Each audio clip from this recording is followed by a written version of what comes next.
The Raspberry House by Jay Wilburn. John Raspberry didn't have the language to express that he was having panic attacks. They weren't all the same. They weren't all the time and never at work at the prison, thank God. If he were ever in a mental state to pay attention to patterns, John would realize that the attacks always came after the pressure was off. They'd hit when he was parked somewhere, drinking in secret, or like today, when he was sitting in the driveway out of view of the street around the side of their ridiculous pink house. He had bitten through his cigarette. He spit out the loose tobacco and the filter from inside his mouth. He hit the steering wheel with his closed fist, but struck himself at the wrists, causing numbing pain to travel up his arms. His hair swung sweaty into his face like some derelict. He heaved for breath, but his throat felt tight and he couldn't get enough air into his lungs. Again, there was a pattern. If he waited, it would pass, and he'd be fine except for a particularly intense headache. But as far as John was concerned, he was about to die every time. As he finished his fit, as John thought of them, he shook with fear of the place he worked. It had been 1 year since the storm, the riot, the escapes, and all those losses. Grinder State Prison was being rebuilt even as it operated from 2 cell blocks and a temporary cafeteria. Offices were in trailers across the street, where help would be far away if it were ever needed, worse than no help at all. He returned to slow wheezes as the attack subsided. John leaned his forehead against the steering wheel, still sure he would die this time. So many of the guys he had known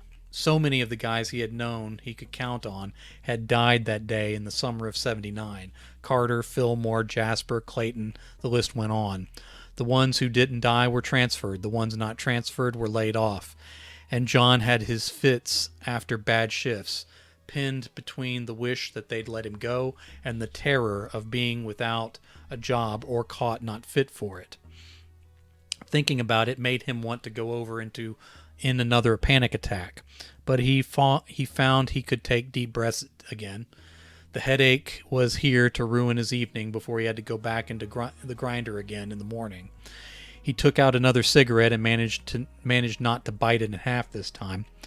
He opened the car door and leaned on the hood as he searched for his balance. The damn heat and the damned humidity greeted him and made his gut swirl to go with the pain and the weakness that followed a fit. John slammed his car door hard enough to shake it on its shocks and echo through the yards. The dog behind the back fence scraped the boards and gave its deep demon barks as it jumped up against the other side. He normally liked dogs, not enough to take care of one himself, but he liked them.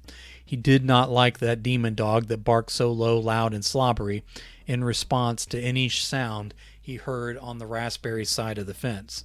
The barking made his head hurt worse. John rounded the car with the unlit cigarette between his lips and wrestled open the screen door like he was fighting his way into his own house.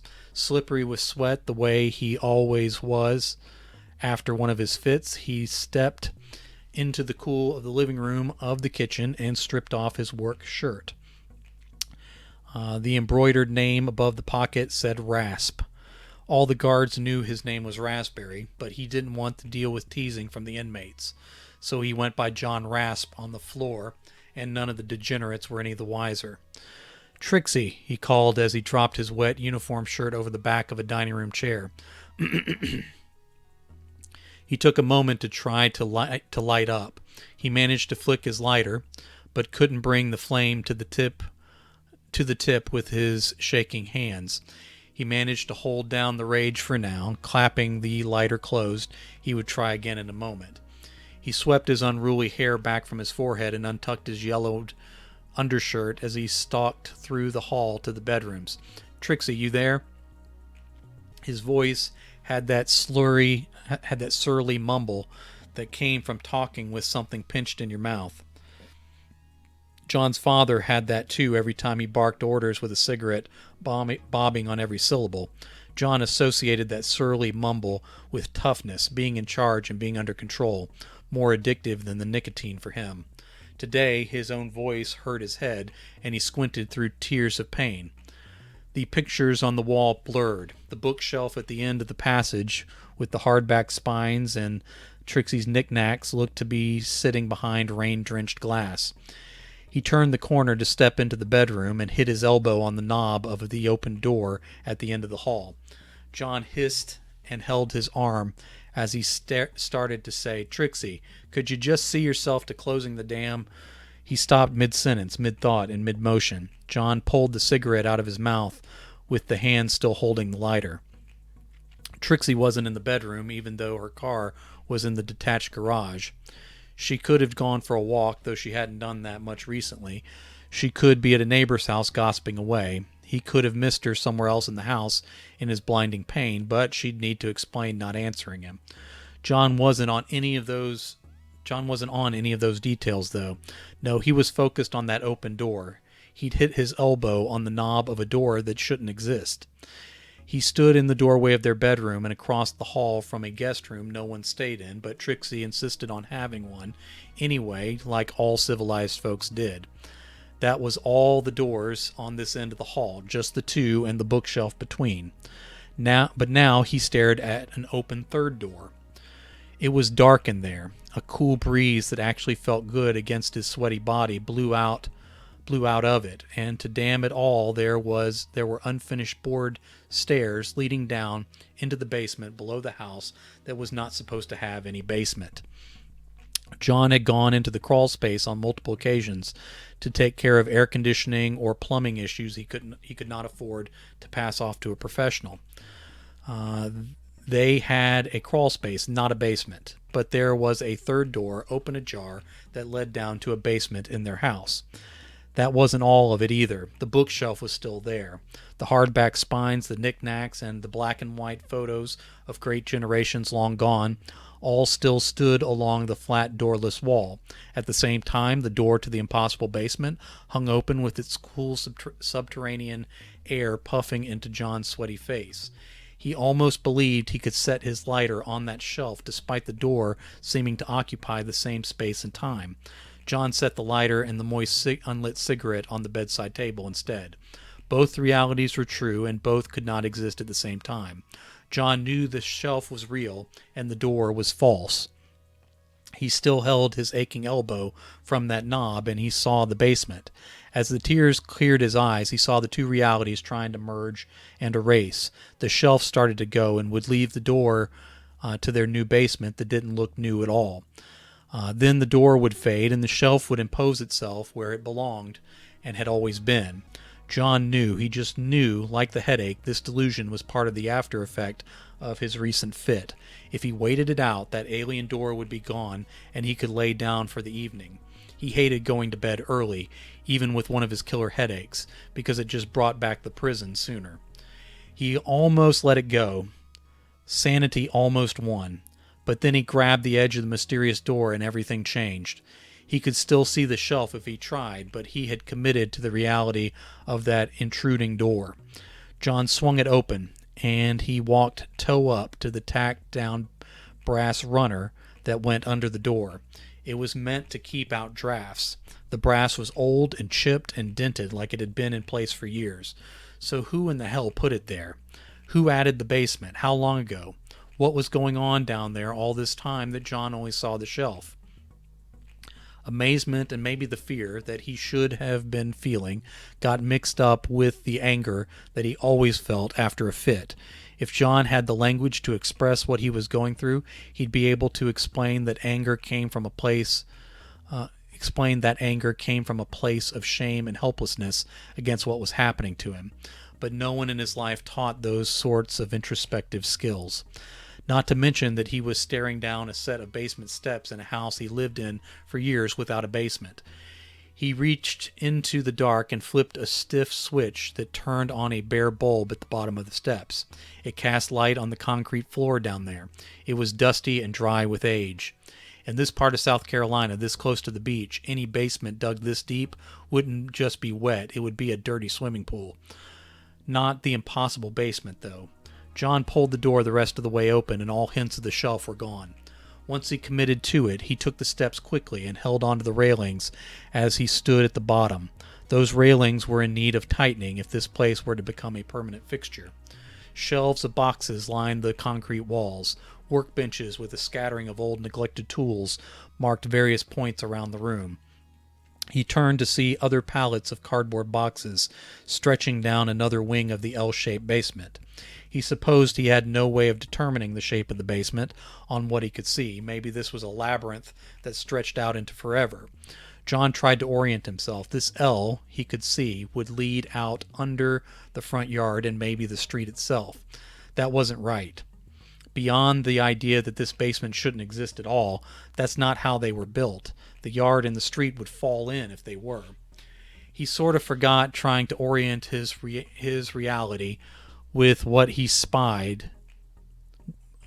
He sort of forgot trying to orient this reality when he spied a dirty window looking out into what should have been underground. John glanced up the stairs and felt dizzy, staring at the hallway of his house above his head. He almost decided to run up those stairs and close that door for good. It was probably the candle that changed his mind. He couldn't leave it lit and unattended candle burning under his house, even in a basement that shouldn't exist. It sat there burning on a workbench under that mysterious window. A mystery under a mystery within an impossibility.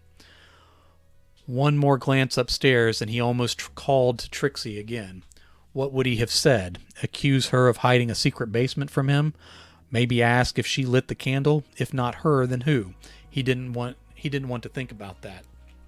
John crossed the room and bent to blow out the candle on the workbench amongst all those ancient tools, but then his attention locked on the scene out the window. Again, this had to be underground, so why was he looking into a backyard? He hesitated to say his backyard, because though some of the details were the same, much was different, too much. The garage was at the wrong angle. The boards were the wrong color, and the paint was peeling to black rot underneath.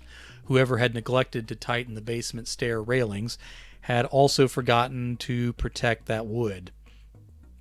The trees were there, but not quite in the right places. Oh, I have a typo. There we go.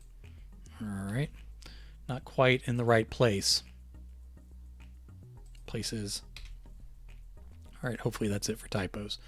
He could see the back of the neighbor's house because in this yard the fence was only partially finished.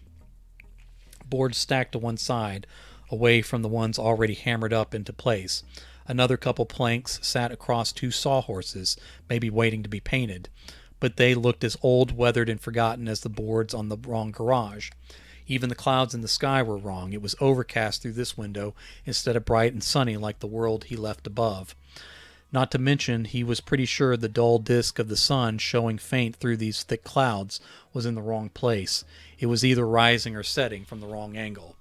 He didn't have much time to take in this wrong yard from this impossible basement universe with its alien sun, because there was another demon dog beyond that unfinished fence. Now John called the overworld neighbor's dog a demon, but as annoying as it was, the dog in that sunny world was still a natural creature. The dog down here appeared to be long. Its face was almost that of a person wearing dog prosthetics, yet as it moved with its nearly hairless coat sliding over its ribs, he could tell this animal was no costume. It sniffed the air and turned toward John's face in the dirty basement window. The animal bounded past the property line and crossed the yard in awkward but effective leaps. John backed away from the window, knowing that single pane of glass was not going to hold the monster out. He held up his hands in front of him in a warding gesture. The dog thing placed its massive paws on the wall on both sides of the glass. It raised itself and did not make a sound as it stared through into John's face at eye level. The white tongue lolled out one side of its open mouth with over-sharp teeth. They just stared at one another. John was afraid was afraid to move. The dog thing seemed happy to go on studying the quivering man inside. John wished he'd kept that cigarette with him. Something outside the window and above screeched, and the dog looked. It gave a whimper that sounded too much like a human moan. The dog dropped out of view, but John could John stood unmoving long enough to hear it digging and sniffing around the base of a wall that could not be there. John. He nearly wet himself, but held his bladder and the edge of the stairs frame behind him. He was afraid to speak for fear of attracting that terrible animal's attention again. John, is that you? Are you here?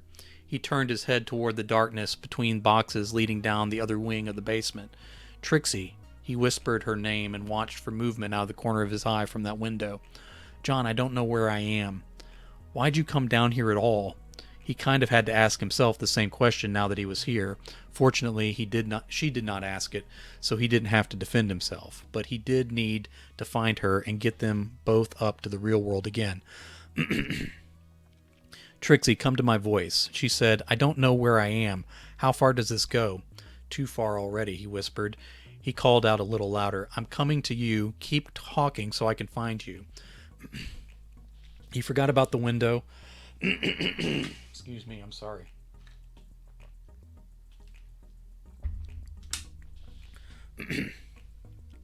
He forgot about the window, the candle, and the dog as he looked for his wife in the darkness. He did start to think he should have looked on all those cluttered benches for a working flashlight. But what were the odds that the guy who let his garage rot would have kept up the batteries in his flashlights? Of course, John thought he probably wouldn't paint a garage in that yard until the neighbors finished their fence. Trixie, I said keep talking. I'm walking blind here. About the time he decided he needed... Another typo. Good thing I read this another time. All right. About the time he decided he needed to go back for a flashlight anyway, the darkness got so thick he was sure he was buried alive. It had that same crushing weight feeling as one of his fits. Then John stepped out into bright light and vivid color that put the overworld day and their silly pink house to shame. All sorts of creatures danced through this colorful world. Instead of flesh, they were made of chocolate and taffy. They reached for John's hands with their own cartoonish gloves and round, blinking cartoon eyes. John backed away and turned for the basement, but only saw endless grass and hills extending into forever. The grass was too green, like the plastic junk people put in Easter baskets. I need to go back. One of the taffy creatures answered him. The dog is waiting that way. Trixie went this way. She's waiting for you. She needs you. At least his headache was gone and he wasn't sweaty anymore. He looked down at himself and froze. He recognized his favorite red and blue t-shirt and an old pair of brown jeans he had worn as a kid. The round fat belly he had worked so hard to get rid of was back too. He was looking at his body, age 10. Maybe a little older, but he didn't think so. What did you do to me? He asked. One of the square chocolate people said, This was when you were happy. No sadness this way. That way leads back to the grinder and more of your silly little pink house fits. Hey, he said. The chocolate man shrugged. Trixie likes it here. She comes all the time. My wife is here? The taffy creature giggled and said, You're too young for a wife. I'm not really a kid. Where is she? The candy people pointed past a syrupy river with peppermint bridges over them. One of the chocolate men said, And you can be a kid again if you just allow it. John didn't want to think about that right now. He wanted to find Trixie. Partly he didn't want to be here alone. Partly he wanted her to explain this secret world on the other side of a secret basement that she had been hiding from him. He allowed the candy people to take him across the bridge and through the rolling fields. He was about to demand they produce Trixie, but a castle rose out of the mist. Without another word, he let them take him further. At the base of the castle, a curved-bodied coach with taffy horses on the front waited for him. The chocolate driver held up a licorice whip and said, We are getting closer. Climb in and I'll take you. Can I explore the castle first? John asked in a voice that sounded like a kid again. We're in a hurry, the driver said. Trixie is waiting and you have work tomorrow, right? John sighed, right. He climbed inside. The door was rough with big crystals of sugar. The seat was soft, though, as he watched the castle fall behind them. As he put his hands down, he felt the seat was really cotton candy. He tore some off and ate it. Butts have been on this candy, the boy giggled. It tastes like candy butt.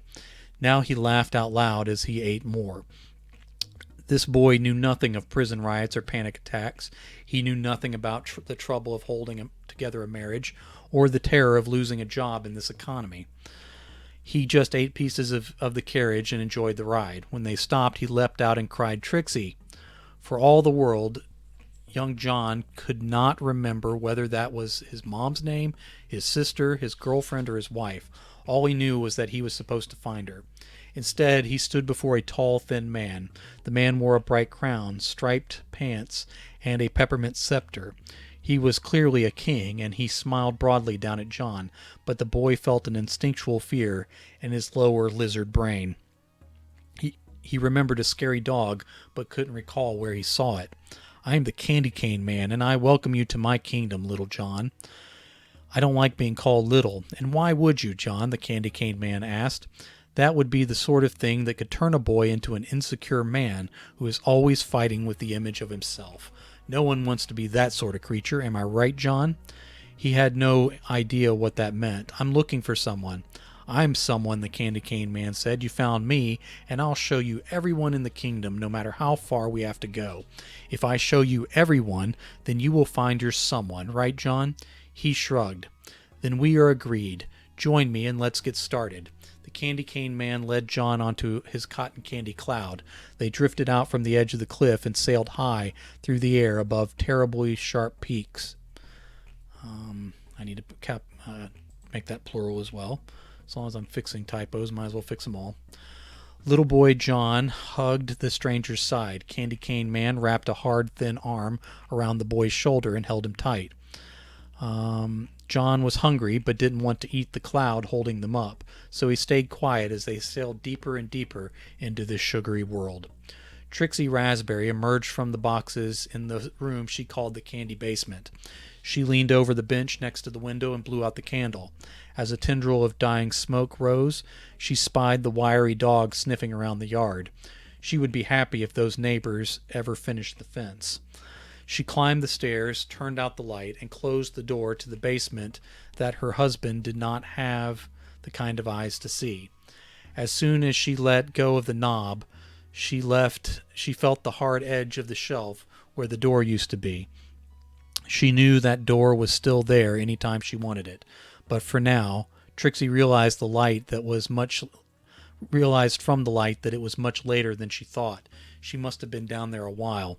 She looked at her fingers and saw they were sticky from all the candy. John would have questions. If he had called for her and she hadn't answered, then she'd have to make up yet another story to explain herself. There were other ways to get him off of a subject if need be, and she didn't mind the distraction herself.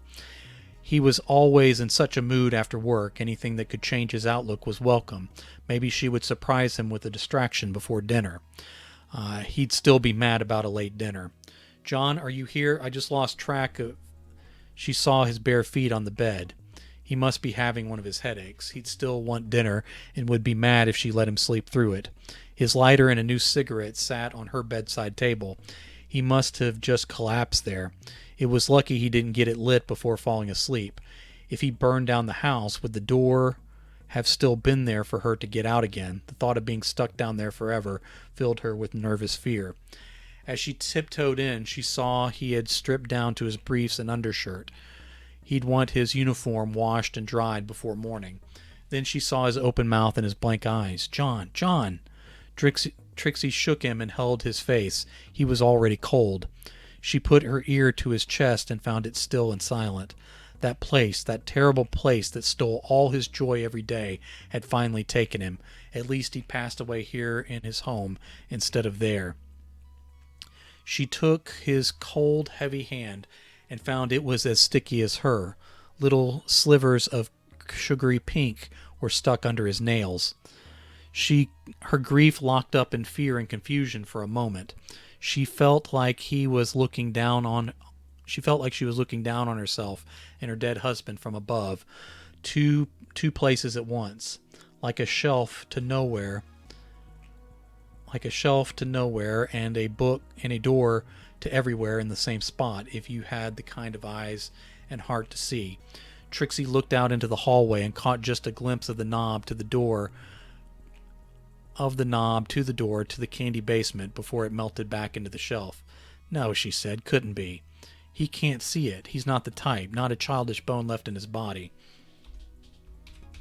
She tried to remember if she had left that light on herself. She couldn't remember.